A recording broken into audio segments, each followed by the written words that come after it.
Hello, thanks for taking some time to watch this update video.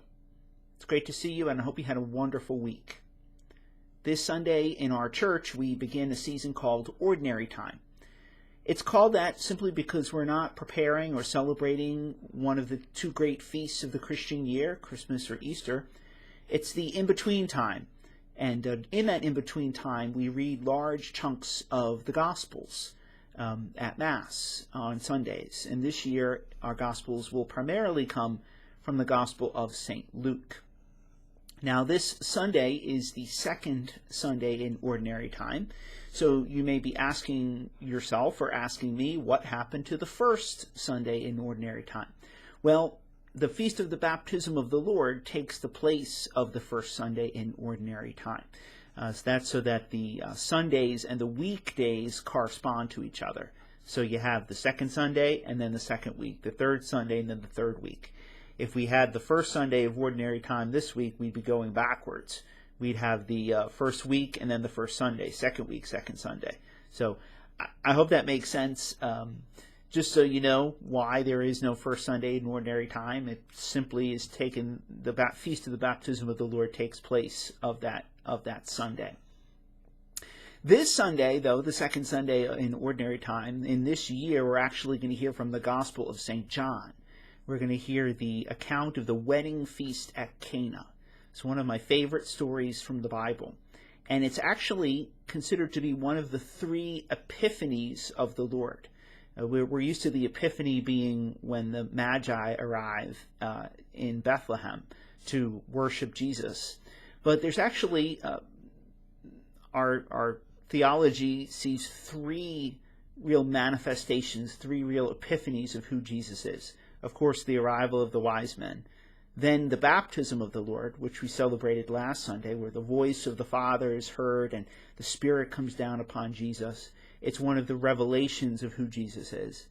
And then the wedding feast at Cana, where Jesus performs his first miracle.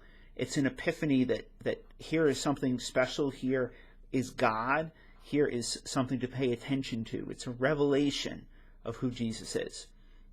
And this miracle has so many different dimensions. It involves the Blessed Mother, so there's a Marian dimension.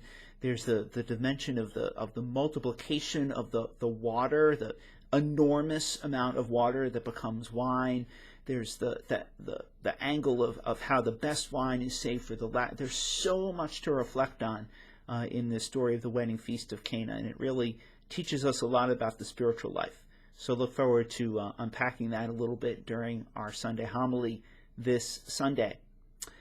Also this Sunday, our youth will be again in the narthex with their Super Bowl sale for pit beef and pit turkey sandwiches.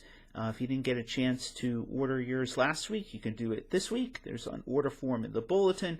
You can also go right on our website and order everything online using a credit card. This Friday, a week from today, is the March for Life in Washington, D.C. I've been to the march many times over the years. It's usually a very large gathering of pro-life folks from across the nation. It usually gets very little press coverage, but it is an enormous gathering. These last few years it's been reduced in size because of the COVID and all of that kind of stuff. So I think again this year it's going to be reduced in size as well. And because of that, we're going to be offering an opportunity for prayer here at St. Mark. So next Friday, the 21st of January, we'll have exposition of the Blessed Sacrament after the 9 a.m. Mass. And that will continue until 3 p.m. when we have pray the Divine Mercy Chaplet and have benediction of the Blessed Sacrament. So that's how we're going to mark the March for Life this year, making it a prayerful experience in solidarity with those who are marching in Washington. There's a link in my email to the sign-up genius for adoration during that day. We do need committed adorers during the day so that the Blessed Sacrament is never left alone. For those of you who are daily Mass attendees, this Monday it looks like we're going to have kind of a mixed bag of weather coming through, and school is closed already because of the Martin Luther King holiday. So for those of you who are daily Mass goers, please keep an eye on our Facebook page, on our website, and also your emails. where I will update you about the status of the 9 o'clock Mass Monday morning, depending on what the weather does Sunday into Monday. All right, thanks so much for taking some time to watch this video. I hope you have a wonderful weekend, and I look forward to seeing you at Mass. God bless you.